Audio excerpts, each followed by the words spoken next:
When you think of the iconic New York City skyline, it's almost impossible not to think of the Statue of Liberty on Liberty Island. But did you know that less than half a mile northeast of Liberty Island sits a second small island that has played an extraordinary role in shaping the culture and history of the United States of America? Hello, my name is Billy DeMichelle, your host for today's Scholastic virtual field trip, Coming to America.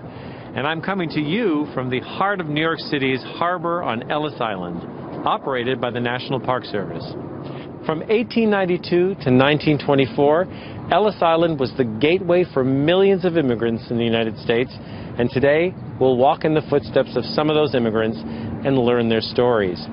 We'll hear from the National Park Service rangers as they share the rich history of Ellis Island and what life was like coming to America. We'll also tour the Ellis Island Immigration Museum located right behind me in the main building of the Immigration Station complex. So there's a lot to cover today, and I know you're just as excited as I am to get started, so let's begin.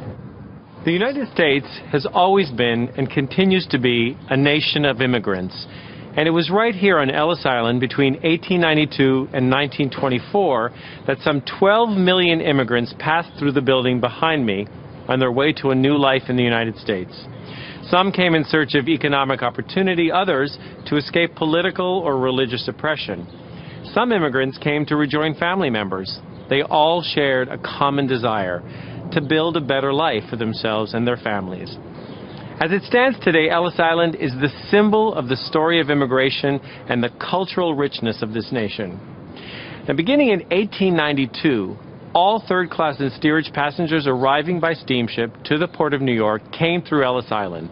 Most came from countries in southern and eastern Europe, like Turkey or Greece, Armenia and Hungary, and nearly 4 million came from Italy alone. For millions of immigrants, often several thousand a day, 7 days a week, Ellis Island was their first introduction to America. Before immigrants could begin their new life in America, they walked up this very path and through the doors which we're about to enter together today. Can you imagine coming to a foreign country, not speaking the language, with very few belongings? That's what it was like for many immigrants when they first arrived, and this is where it all started.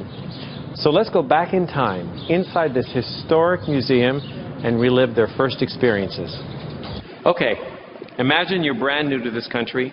You walk into this huge building. There are so many people, and a total stranger in uniform starts telling you what to do. Scary, right? Well, when immigrants entered the building, they were directed to the baggage room, where they left their trunks and suitcases and baskets, and then made their way to this staircase. Now, although it isn't the original, this modern staircase was built for the museum to remind us that it played a very important role in the Ellis Island inspection process.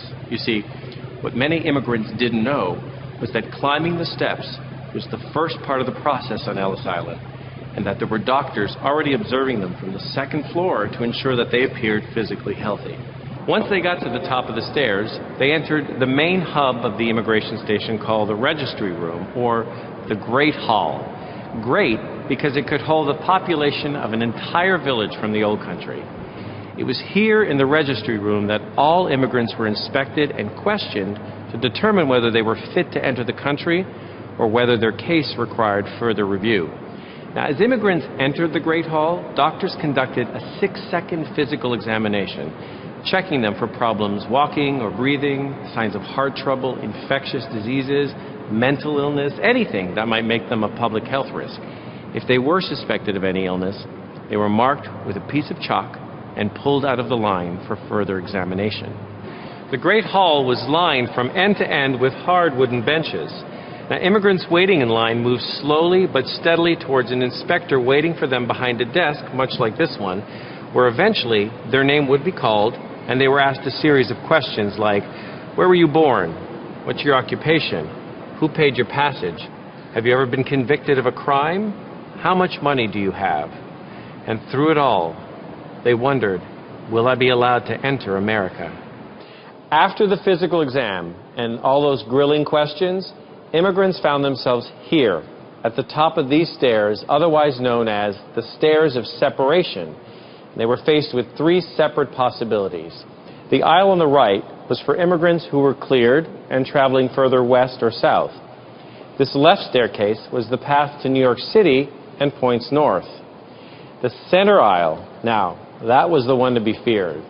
For those immigrants being detained for legal or medical reasons, this center staircase led to the dormitory or hospital where they were faced with a longer stay on Ellis Island, one that could easily stretch into days or even weeks.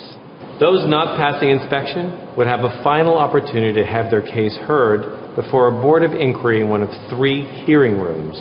And waiting for me inside this hearing room are 3 National Park Service Rangers who will tell us all about what coming to America was like for so many immigrants. Let's go inside. Hey guys! Hey, Billy. How are you? Great. Wow. How are you doing? Well, we just finished our tour of the Immigration Museum, and now we're going to find out more about what coming to America was like for millions of immigrants, and to do that, we need you.